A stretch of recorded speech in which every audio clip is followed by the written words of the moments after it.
হাজারো মানুষের অশ্রুসিক্ত বিদায়। কবি নজরুলের সমাধির পাশে ওসমান হাদির দাফন।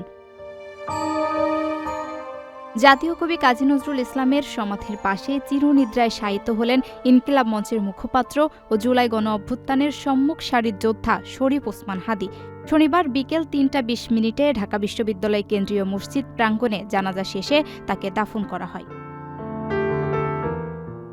এর আগে দুপুর ২:৩০টায় জাতীয় সংসদ ভবনের দক্ষিণ প্লাজায় লাখো মানুষের উপস্থিতিতে তার বৃহদাকার জানাজা অনুষ্ঠিত হয়।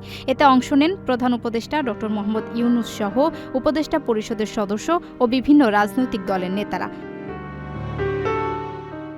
জানাজায় ঘিরে মানিক মিয়া এভিনিউ জনসমুদ্রে পরিণত হয়।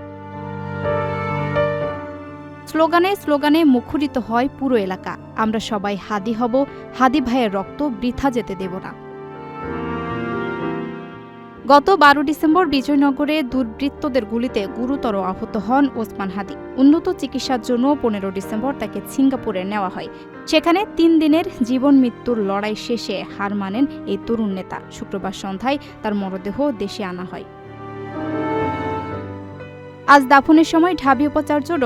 নিয়াজ আহমেদ খান, আমার দেশ সম্পাদক মাহমুদুর রহমান, সার্জিস আলম, হাসনাত আবদুল্লাহ, ডাকসু ভিপি সাদিক কায়েম সহ বৈষম্য বিরোধী ছাত্র আন্দোলনের নেতারা উপস্থিত ছিলেন। অশ্রুসিক্ত নয়নে প্রিয় নেতাকে শেষ বিদায় জানায় হাজারো মানুষ।